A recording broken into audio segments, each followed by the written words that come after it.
to another FaceTime call. Y'all, obviously by the title of this video, we are going to be talking about how to stop being God's employee and start being his daughter. The reason why I wanted to make this video is because it's something that God has really been dealing with me about. I didn't realize how much of my life had been catered to people pleasing, performing, and trying so hard to be good enough, and not actually understanding that I already am who I am because God made me. This is what he thinks of me, and this is what it actually means when I accepted Christ into my heart and became his daughter. So we're gonna get into some of those things in today's video. So first, let me break down what I mean by you are not God's employee. How many of us have measured ourselves by what we can do for God? And I don't want you to think about this being so obvious. If God were to tell you to just sit in a corner for the rest of your life and do nothing, would you feel fulfilled? Would you feel loved? Would you feel valued? Would you still feel chosen? And honestly, a lot of us would have to answer no, because we have attached our purpose, our identity, our worth, our value to what we can bring to the table for God. And the real fact of the matter is everything that we can give to God, God actually already gave to us first. So all we're doing is surrendering that back to him and telling him that he can use it in the way that he sees fit. But as his daughter, that is not a title you have to work for. That's not something you have to come and punch in and be like, okay, God, I'm your daughter from 9 to 5 today. Being a daughter was a choice of God. It had nothing to do with you. He chose you before you even had the opportunity to choose him. Ephesians 1:4 says, "For he chose us in him before the creation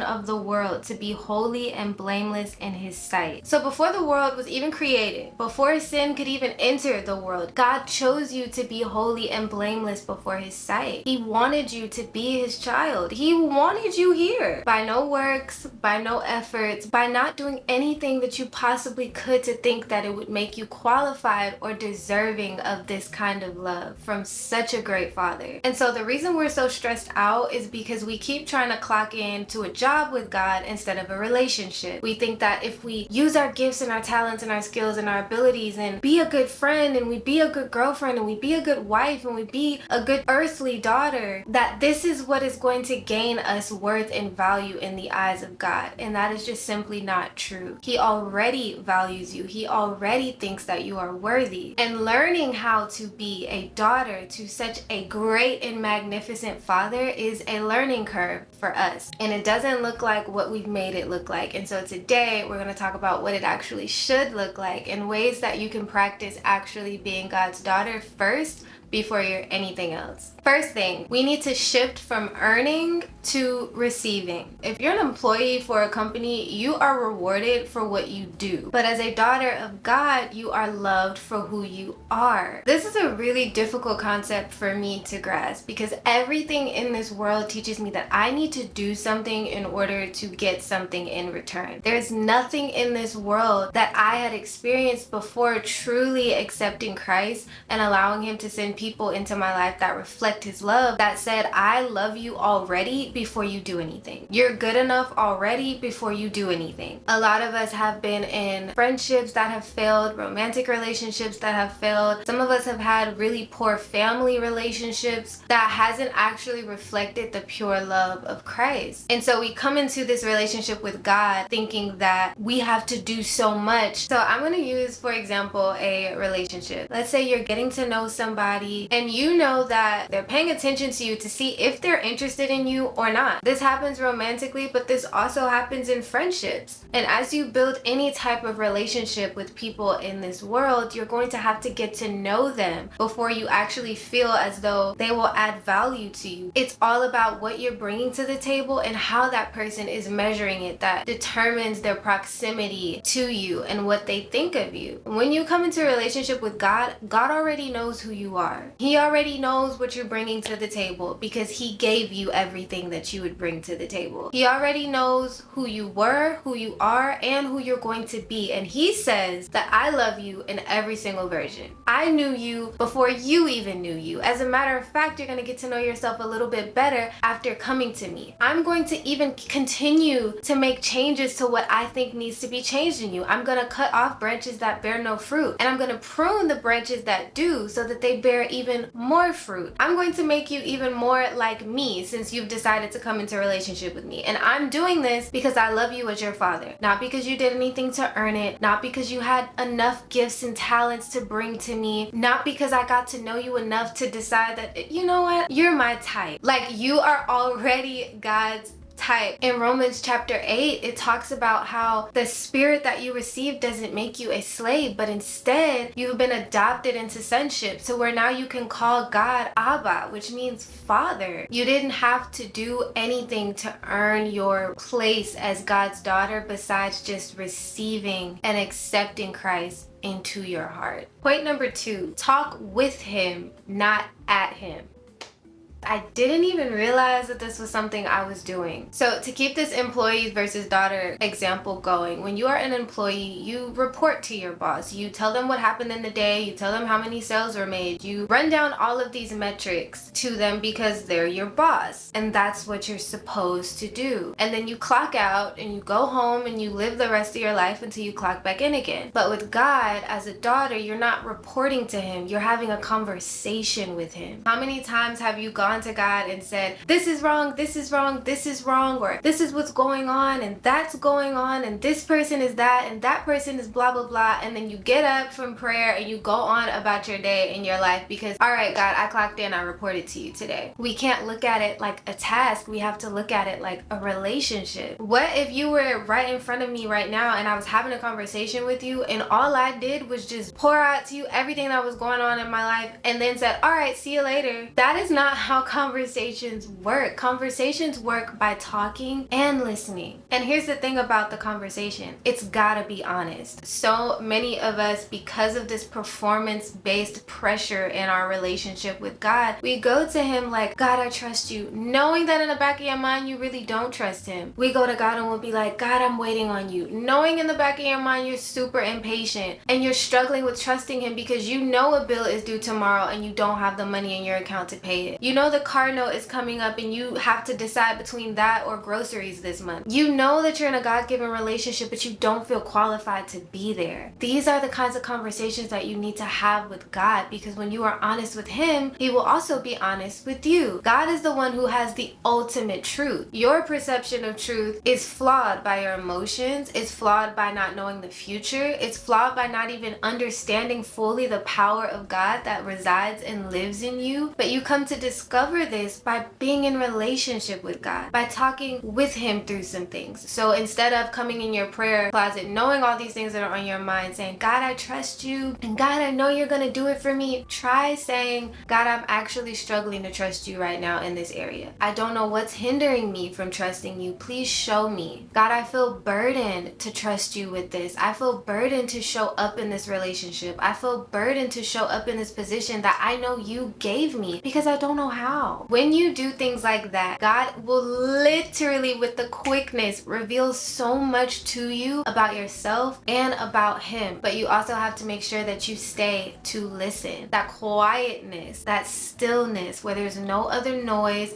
that we all like to avoid, right? Because we don't want to be in our heads. We don't want to give space to all of the thoughts that are running through our minds. So we try to fill it with noise, with music, with background TV, with the phone call, with whatever the case, even our own words in our prayer time. We don't even like to sit in silence in prayer. And I'm talking to myself. But this is something that we have to stop doing, because again, God is not our boss or our employer waiting for us to report to him at the end of the day. He is our Father looking to be in relationship with us. He wants to talk to us up and down and all throughout the day. He wants to hear the good, the bad, and the ugly. He can handle all of it, and he also can show up and give clarity and bring peace and will love you through all of it. So don't give a report, have a conversation. Point number 3, obedience is rooted in love, not fear. Jesus said that if you love me, you'll keep my commandments. Not if you fear me, you'll keep my commandments. This is one of the biggest ones that I was struggling with, because I was too afraid to step out on faith because of fear that I was going to disobey God. Instead of stepping out on faith, knowing that because I love God, whenever he gives me a nudge or whenever he speaks to me or whenever he directs my path like he promised promised to, that I'll be obedient to him because I love him. A lot of us are moving in relationship with God in fear. I'm afraid to do this because I don't want to get it wrong. I'm afraid to do this because I'm not sure if God told me to or not. I'm afraid to do this because it may taint or mess up my relationship with God. Or I'm afraid to do this because God may punish me for it. God is not sitting up in heaven waiting to punish you. He's up in heaven wanting to perfect you. And in order to be perfected, that means that sometimes you're gonna get something wrong. That means that sometimes you're just gonna have to take a step for him to redirect you. And all the time, that means that you are going to have to trust and have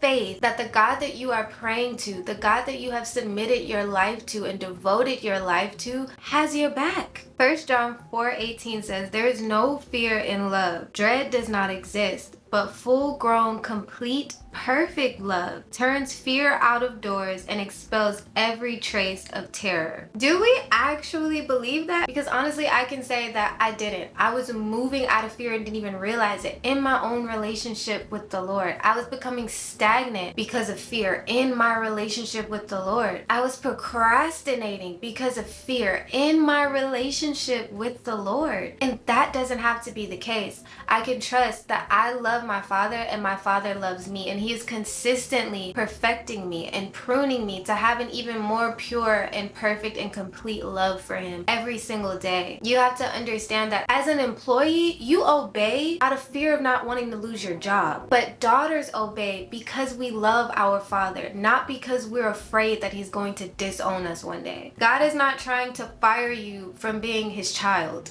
He wants you to be his child. There was no job applications and qualifications that you had to meet to be able to accept Christ into your heart. Jesus is available to anyone to accept him. And once you do that, that is all you have to do to be a child of God. He's not up there in heaven looking to see what are you going to do wrong and when and how can I fire you to replace you with someone else. Now, that's not to say that you can just walk in disobedience, because if you don't do what God tells you to do, he will raise up somebody else, but you will still be his child. We have to separate the work that we do for God from who we are to God. You don't have to be so afraid of getting it wrong that you start working in your relationship with God more than you are being in your relationship with God. Number 4, rest is part of your inheritance. Let me say that again. Rest is part of your inheritance. Hebrews 4:9-10 says, "There remains then a Sabbath rest for the people of God. For anyone who enters God's rest also rests from their works, just as God did from his." Remember when we talked about earlier being adopted into sonship? Well, that means we also became heirs of God. So we will share in his glory and his suffering. Part of his glory is his rest. God chose to rest after creating the whole entire world, which means we also have inherited the privilege of being able to rest from our works. Employees rest after the work is finished every day, but daughters can rest because Christ already finished the work on the cross. Yes, there are things that God is going to call you to do. Yes, faith without works is dead, but understand that rest is always available to you, and not just when you're tired and not just when you've completed the work, but Jesus said, "Come to me all who are weary and heavy burdened, and I will give you rest. Take my yoke upon you. Learn of me, for I am gentle and humble in heart, and you will find rest for your souls." So this means as a daughter, you don't have to wait until you're burned out to go and receive rest from the Lord. Whenever it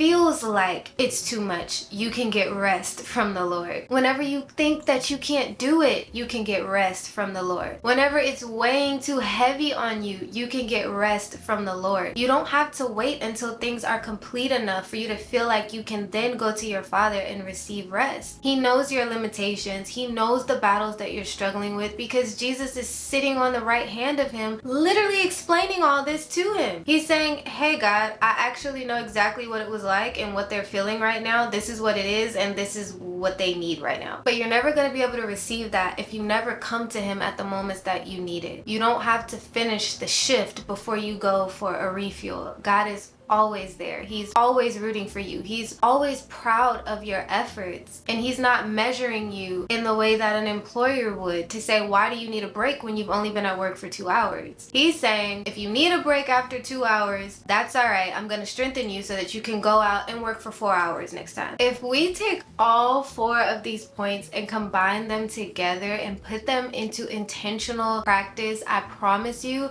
that you will start unlearning being an employee to God, and you will start learning how to be his daughter. Because the truth is, and I promise you this, you will never be able to be good enough to do work for God's glory if you don't first learn how to be his child. I pray that this video was helpful to you guys. If you guys want more videos like this about topics like this or any other topics, comment down below some of the things that you guys want to have our next FaceTime call about. I love you guys so much, and I need you to remember that you are not my co-worker, but you are my sister, which means you are a daughter of God and not an employee. And I promise you, life will continue to get softer and more beautiful and more peaceful the more that you lean into that. I love you, and I will see you for our next call.